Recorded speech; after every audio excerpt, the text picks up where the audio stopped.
El fotógrafo mexicano Francisco Mata recibe una medalla al mérito fotográfico por parte de la Fototeca Nacional. Me voy a comunicar con él, está en la Ciudad de México, me da mucho gusto verlo en pantallas, lo están entrevistando, es un viejo conocido, él es un promotor de Tijuana, indirectamente o directamente porque sus fotografías le han dado la vuelta al mundo. Francisco, ¿cómo estás?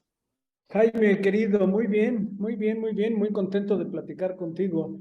Y creo que al calificativo de promotor de Tijuana le faltó también el de amante de Tijuana. Sí. Eh, con todo lo que implica la palabra amante en todas sus acepciones.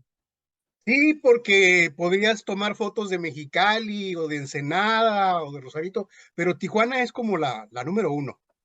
Sin duda alguna, sin duda alguna. Es una ciudad a la que yo me siento muy vinculado desde hace muchos, muchos años, por muchas razones, ¿no? Emocionales, históricas, personales, profesionales, pero independientemente de todo eso, es un lugar, son de esos lugares en que ni siquiera tienes que ponerte a pensar por qué, pero te sientes muy a gusto, ¿no? Es un lugar, a lo mejor el calificativo, que es una palabra casi en desuso, entrañable, ¿no? Es una ciudad en la que me gusta estar, que siempre me alimenta, que siempre me llena de energía, que siempre me gusta ver a los amigos, a las amigas allá. Vamos, es una ciudad llena de vitalidad, llena de, en mi caso, que es la imagen, a lo que me dedico, es una ciudad que siempre te va a estar alimentando los ojos, ¿no? Siempre te va a estar alimentando la cabeza de imágenes. Entonces, para mí ir a Tijuana es, en muchos sentidos, ir a llenar el tanque de gasolina para poder fotografiar en otros lados también.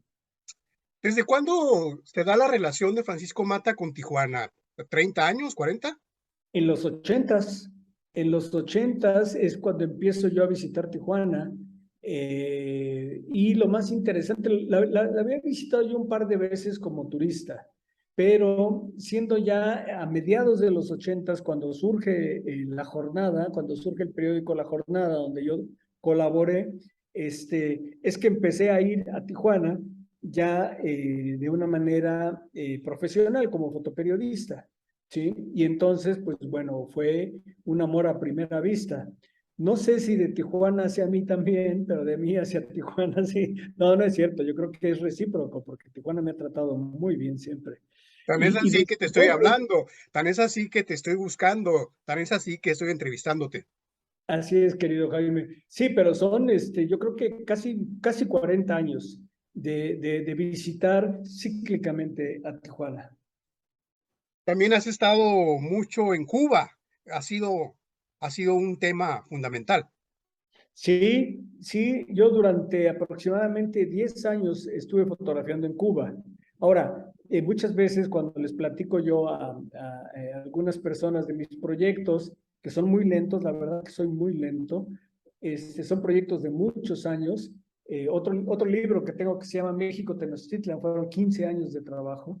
Eso no quiere decir que termino un proyecto y empiezo otro. Porque digo, sí estoy viejo, pero tendría 300 años si mis proyectos fueran lineales. Lo que pasa es que siempre trabajo varios proyectos de manera simultánea, ¿sí? Entonces, por ejemplo, el tiempo que he estado fotografiando la frontera o Tijuana en particular, de manera paralela he estado trabajando en Cuba o he estado trabajando en Tepito, en Ciudad de México. Es interesante porque una de mis hijas, que son mis principales críticas, me dice, es que fotografía es exactamente lo mismo, nada más en lugares diferentes, porque voy a Cuba, voy a La Habana y me concentro en un barrio que es Centro Habana, que es donde fotografío. En Ciudad de México he hecho 2 libros sobre Tepito. Toda la frontera la he fotografiado, toda completa. Es un lugar que me interesa mucho, pero Tijuana en particular es un lugar al que siempre estoy fotografiando, al que siempre estoy pensando. Entonces, yo creo que en mi caso, en mi proceso, se retroalimentan el tener estos proyectos simultáneos. Entonces, de repente, estar en Tijuana te hace pensar en La Habana y estar en La Habana te hace pensar en Tepito y así, ¿no? Son como vasos comunicantes que se dan entre algunos lugares, y que eso, desde mi punto de vista, permiten que yo tenga la posibilidad de a lo mejor ver de una manera distinta a lo que me estoy enfrentando, a que si solo me dedicara a fotografiar un solo lugar. Se te están reconociendo cerca de 40 años de trabajo, esta medalla al mérito fotográfico de la fototeca. ¿Estamos en lo cierto? ¿Son qué, 37? Correcto, correcto. Contando de cuándo empecé yo a cobrar por tomar fotografías, serían 37 años. 37 años que me dedico de manera profesional a la fotografía y que ahora no tienen que ver exactamente con los años que tengo fotografiando. El criterio para dar esta medalla, que por cierto debo de decirte que me tiene muy, muy, muy contento por muchas razones, pero una de ellas es que la comparto con Vida Jovanovic, que es una extraordinaria artista, una gran amiga, y entonces el compartir la medalla con ella me tiene súper, súper contento. Es un honor para mí compartir medalla con Vida Jovanovic. Y otra razón para mí importante es que yo creo, y estoy seguro que mis colegas coincidirán conmigo, yo creo que es la medalla más importante que puede haber en el ámbito fotográfico por quien la otorga, ¿sí?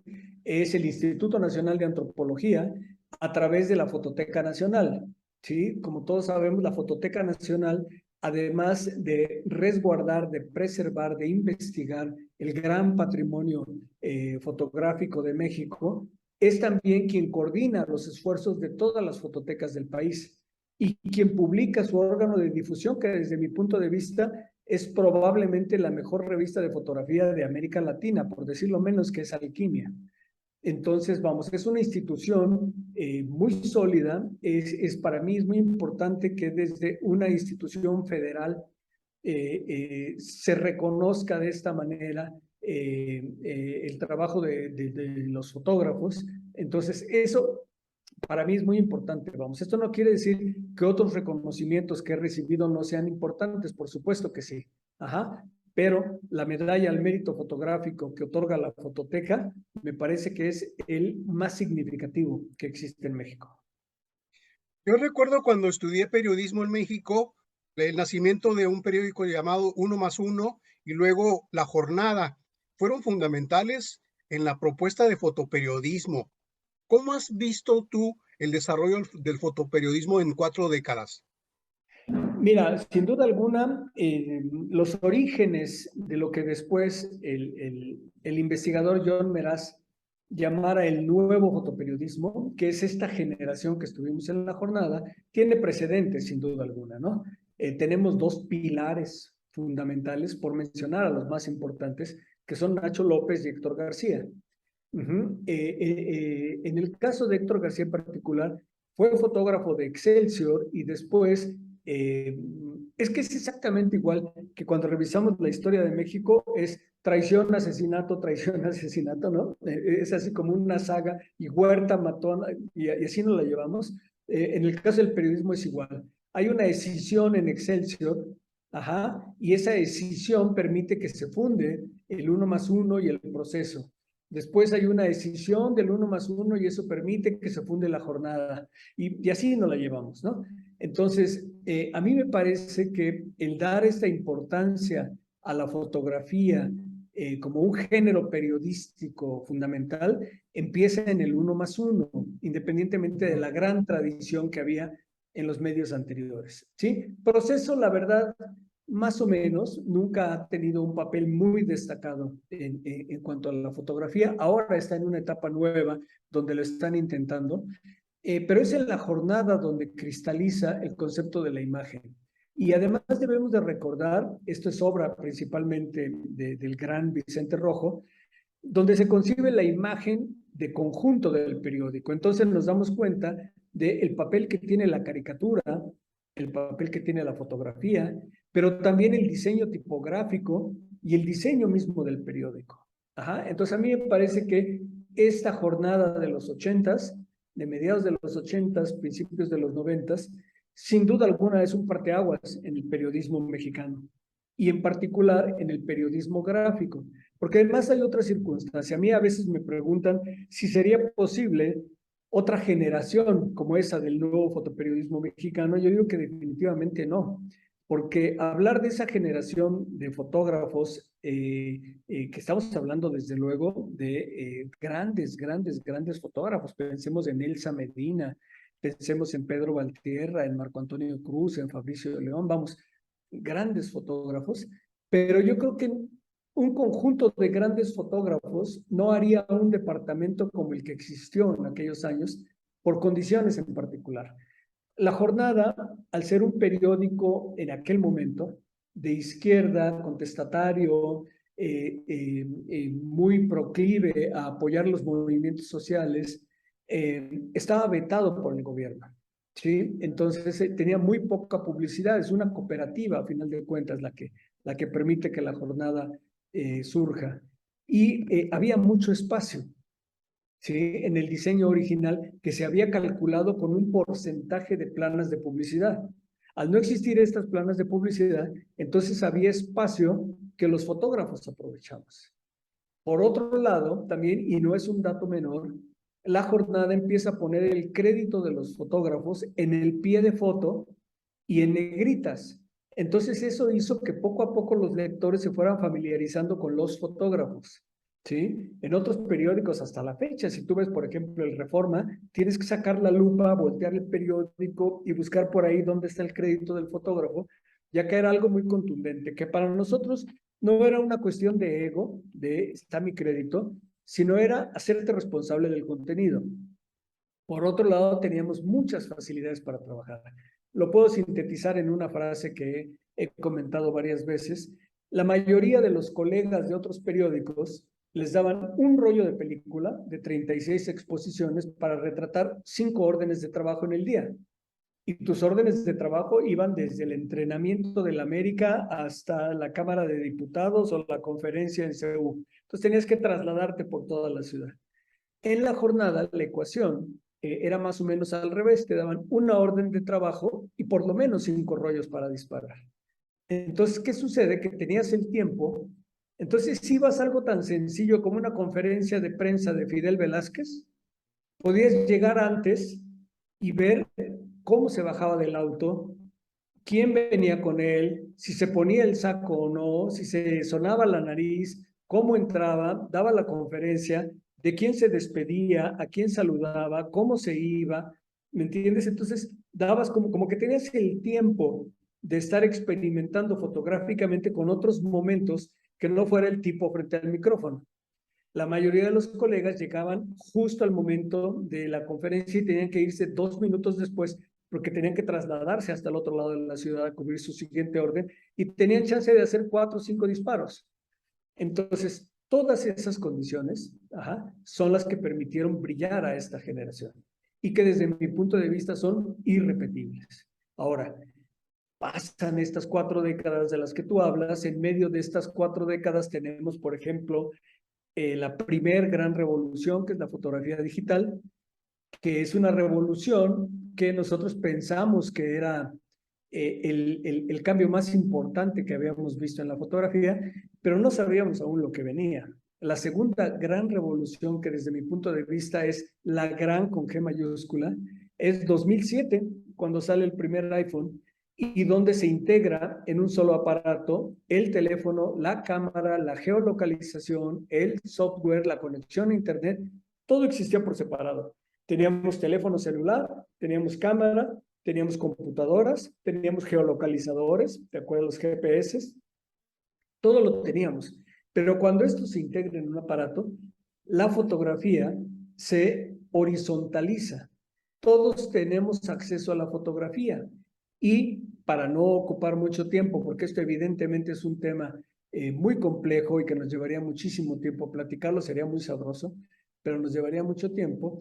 Pero simplemente pensemos en la actualidad, cada vez que prendemos un noticiero en la televisión o entramos a la página de un medio digital o vemos inclusive algún medio impreso, por decir un número, el 80% de la información gráfica que tienen, pensemos en los noticieros, es producto de ciudadanos con un teléfono celular o las cámaras de vigilancia. cámaras de vigilancia que ya están en el transporte público, adentro de las tiendas, en las calles. Sumemos a eso las cámaras de vigilancia de la policía, que están prácticamente en cualquier esquina importante. Y sumemos a eso las cámaras de los satélites. Entonces tenemos una cantidad de información gráfica que registran el momento preciso de cuando algo acontece, que han sumido en una gran crisis al fotoperiodismo como lo conocemos. Ahora, ojo con esto. Cuando hablamos de la crisis del fotoperiodismo, no es aislada. Estamos hablando de la crisis de los medios de comunicación. Y cuando hablamos de la crisis de los medios de comunicación, estamos hablando de la crisis del modelo empresarial y económico de los medios de comunicación. Entonces, vamos, son una serie de capas. No es que el fotoperiodismo esté en crisis, toda la estructura está en crisis, ¿sí? Entonces, ¿qué sucede? Periódicos como El Universal, por ejemplo, en Ciudad de México, que tenía una plantilla de 30 y tantos fotógrafos, en la actualidad tiene 3 fotógrafos. 3 fotógrafos que además tienen que hacer video y tienen que tomar fotos con su celular para subir instantáneamente a las redes sociales. Entonces, se ha pauperizado de una manera dramática la profesión o el oficio, como lo queramos ver, del fotoperiodismo. Esto nos llevaría a la pregunta, entonces, ¿ya no son necesarios los fotoperiodistas? O sea, si ya lo tenemos cubierto, ¿ya no son necesarios? Yo pienso que sí, sin duda alguna, pero no como los conocemos hasta hoy. Ajá. Ok, imaginemos que ahorita, para variar, tiembla en Ciudad de México, ¿sí? Y hay un desastre aquí en Ciudad de México. En lo que llegan los fotoperiodistas y toman fotos de esto, ya van a estar circulando en las redes sociales miles de fotografías que tomaron no solo los testigos que iban pasando por ahí, sino tal vez incluso los protagonistas. O sea, a lo mejor a ti se te cayó una ventana de tu casa y lo que primero que se te ocurre es sacar tu teléfono y tomar un video o una foto y la subes inmediatamente. Entonces, cuando llega el fotoperiodista, esa información visual ya sucedió, ya circuló. Ajá. Entonces, eso en una primera lectura nos podría llevar a una conclusión fácil de, pues no son necesarios entonces los fotoperiodistas. Y ahí regreso al planteamiento. Yo pienso que sí son necesarios, no de esa manera. Un fotoperiodista en la actualidad, desde mi punto de vista, además de tener múltiples habilidades tecnológicas, también tiene que tener muchas habilidades del lenguaje y conceptuales para contextualizar, para hacer periodismo de investigación, para explicar las cosas y sobre todo para construir historias. Entonces, dejemos a las cámaras de vigilancia y al periodismo ciudadano el registro puntual del acontecimiento. Pero la mirada educada, profesional, informada del fotoperiodista tiene que dedicarse a otra cosa. Y en ese contexto, a mí me parece que en muchas escuelas se está cometiendo un crimen que debería de ser penalizado con cárcel, ¿sí? Que es enseñar a los jóvenes el fotoperiodismo como si estuviéramos 20 años atrás. Y lo único que estamos haciendo es condenarlos al desempleo. ¿Por qué? Porque nadie necesita ya un fotoperiodista como sucedía a finales del siglo pasado. Ahora necesitamos un esquema totalmente distinto de profesionalización del oficio. Maestro, me acabas de dar una conferencia, te la agradezco mucho, ¿eh? No era mi intención, querido Jaime. No, fabuloso, porque hiciste un recorrido, ya no tengo que preguntarte nada más porque lo contestaste todo pues es dramático, pero es muy cierto, punto por punto, tal y como lo dijiste. Te quiero felicitar porque tienes una facilidad para dar las conferencias sin haberlas planeado. Yo creo que ya lo tienes todo estructurado mentalmente. Pues mira, me dedico, además de mi trabajo como fotógrafo, a pensar la imagen también, ¿no? En mi labor como docente en la UAM. Entonces, bueno, pues forma parte de mi ámbito cotidiano, pensar la imagen. Te quiero felicitar porque al verte en el canal 22 me dio mucho gusto y te busqué para hacer esta entrevista que se va a escuchar en el IMER Tijuana, bueno, en todo el país, pero esperemos vernos físicamente. Tijuana te está esperando. La primera oportunidad, no lo dudes, estoy por allá. Ya tiene un buen rato que no me doy una vuelta por allá y ya me urge, literal me urge. Así es que muy pronto nos vemos por allá, te busco y pues ya nos echaremos ahí unas red snappers y unas cervezas. Gracias, Francisco. Querido Jaime, un abrazo.